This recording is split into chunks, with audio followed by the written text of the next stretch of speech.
I went home to New York, did a little soul searching, cleared my head, put my feet in familiar ground, and I had a fantastic time. Came to some revelations,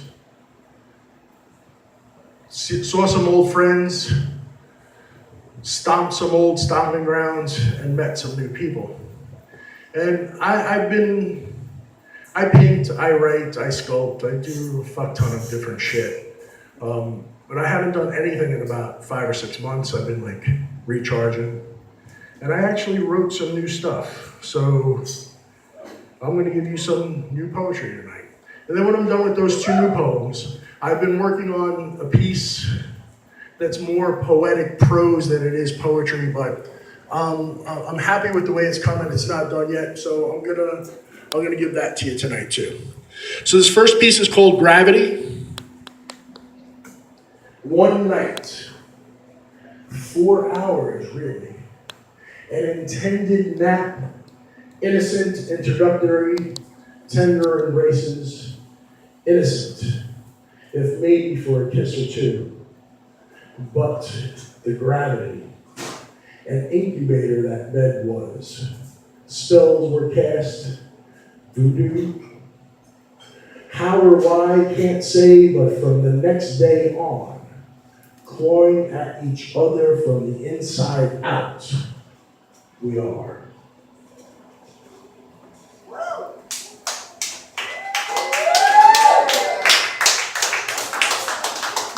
This one's called Until Such Time.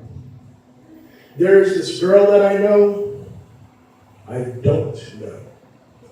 She is in different places, filling different spaces, filling empty space, filling and emptying cups.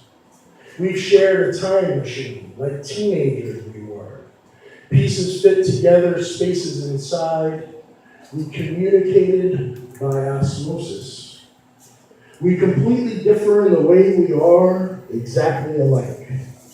We are on different paths to the same place, and on the same path to nowhere.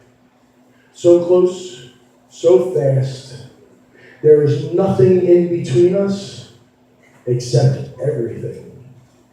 There is this girl that I know I don't know, but want to.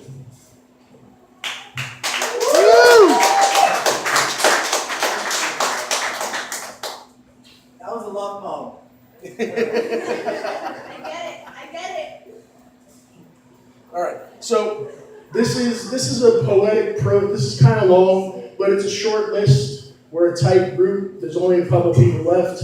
Once the couple people that are left are done, everybody that's gotten ready is welcome to come back up on stage and share some more. All you people that haven't shared are welcome to come up here and share. You should come up here and share. That's what we do. So this is kind of long, but it's in the works. It's not done yet, but I'm happy with the way it's coming along. And like I said, this was a pilgrimage back up to New York.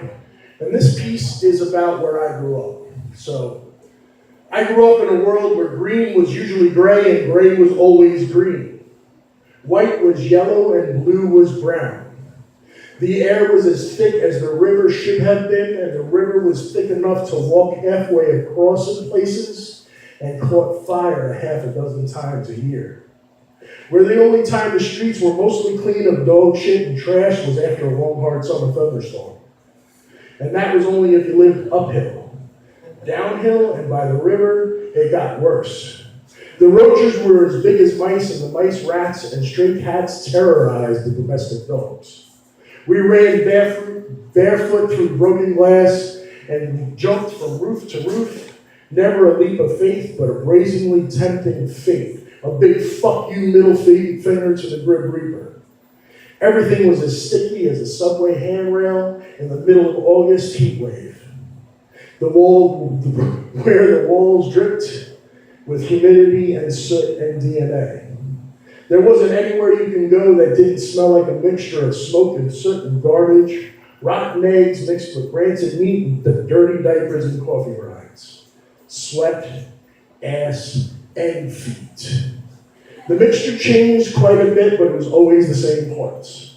The holes in the walls of the schools and police stations and jail cells were all made of the same yellow and green tiles, and all the floors were the same white and black octagonal mosaic tiles as every tenement and project hallway. We stole cigarettes from the places we worked to raise beer money, but carried groceries uphill and 4 flights of stairs for any mother, sister, aunt, grandmother in the neighborhood. And we never took a dime for a tip. A glass of iced tea or a beer, yes, but never a dime. We fought tooth and nail, mostly amongst ourselves, especially over girls, but God forbid somebody messed with any of us, they had all of us to deal with.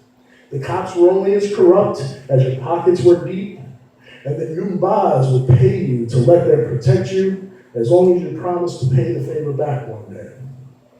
We policed ourselves, and street justice had many levels, mostly dependent on how close to the center of the neighborhood you lived. You didn't want to get caught on the wrong end of the scales where your weight was weighed from the outside of the boundary. Every hubcap was worth $1. And people woke up with cinder blocks for tires all the time. It was never hard to find out who was stealing the tires, but no one ever tried to find out until they needed the car to disappear for insurance reasons, and then at that time they didn't really care who stole the tires 6 months ago. The world I grew up in hit 100 degrees in the summer and 0 in the winter. Buildings burned to the ground in the summer because some smart-ass dad decided to stick a quarter in the fuse hole so he could sleep through the night. And we got dressed for school under the covers in winter because the boiler was always on the fritz. Spanking your child and belting your teen wasn't child abuse, but God forbid you were outed for doing slightly more than either, let alone something worse. Everyone had their fingers in something. Fireworks, numbers, food stamps, unstamped cigarettes, etc., etc. But nobody stepped on each other's toes.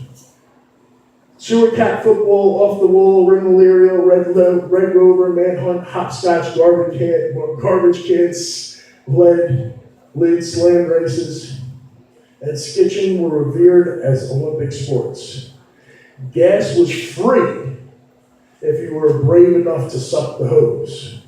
And fathers made their sons smoke whole cartons of cigarettes in one sitting the first time they got caught. Mixed race relations were invisible, but intentions were high. You knew the mailman, the ice cream man, the garbage man by name. Where I grew up, we drank sour beer from rusty pipes in bars so dark they couldn't tell we were 16, or they couldn't really give a fuck. I've got more. You want to hear more? It's going to take me a minute to change the page. You want to hear more? Yeah.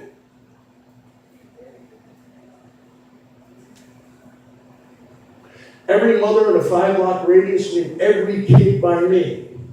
Maybe 200 kids, but they knew every one of us by name. And they had implicit permission to whack one of us if we got out of line. This just made us very practiced in making our way around and doing whatever we wanted to do undetected by 100 sets of eyes. Like fucking ninjas we were. Two tops and running shorts, two sizes too small were the end-all, be-all. There was an immense level of beauty everywhere we looked if you knew the right places to look. Every father in the neighborhood was a cop or a fireman or an electrician or a carpenter, a garbage man or a CO. There were a few sandhogs and doormen, a handful of butchers, and 1 or 2 bus drivers, but every one of them were union to the core. And if the bus drivers went on strike, the cops did too. And if the butchers went on strike, you didn't eat, and you were knee-deep in garbage for weeks. All the dads made more money on the 6th day and after hours than they did in the normal 40. I can't think of a single mom that had a wage-earning job before all her kids were in high school. But that wasn't as much a choice as it was a necessity. In the world where I grew up, adults smoked in the halls, in the schools, hospitals, planes, trains, and their kitchen tables. And the kids smoked in the basement, alleyways, between subway cars, and on rooftops. Rooftops were pulpits and soapboxes and cones of silence and beaches and tree stands. Everyone was a peeping Tom at least once. Everyone. Sometimes it was a group viewing on a grand scale. Once in a while, it was more of a show on a grand scale. All your parents were closest friends were referred to as uncle or aunt, which got a little confusing because your first kiss was usually one of their kids, and it kind of, got a little weird. In the world where I grew up in, the L train was less than 20 feet and parallel with my bedroom window. Misguided parents and babysitters told little kids that the train was the boogeyman, and if they didn't go to sleep, the boogeyman was going to take them away. They told them every time you hear it stop down the block, it was grabbing some bad kid. I didn't sleep more than 28 minutes at a time for 3 years. I was terrified all night, every night. Squeezing eyes shut so tight I saw stars. Hiding under the bed closets never worked. Fire escapes were balconies and back doors and escape hatches and gardens. Death was respected more than life, but life was guarded at all costs, even at the risk of death. We learned how to do everything by getting thrown in head first, jumping in feet first, or falling in head over feet. It was hard to smell blood because the taste was always fresh in your mouth.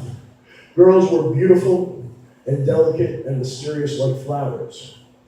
But so misunderstood, all we could figure out how to do was to pluck them and hold on to them too tight until they withered. We did the wrong things for the right reasons, but we knew and accepted all the consequences, and may have stemmed from any and all such chivalrous or righteous acts. Where I grew up, the only difference between a giddy, a mega spick, and a nigger was the color of our skin, and it wasn't the color of our skin that earned us those labels. Walking a girl home and asking her for her number meant something. Her giving you her number meant even more. We acted twice as tough as we really were, but turned out to be 3 times as tough as we acted when push came to shove. If we knew every decision we made then would form who we would become, we might have made different decisions. I'm glad we didn't know, rather believe it to be true. Where I came from, you may never go back, but you'll never really, ever leave.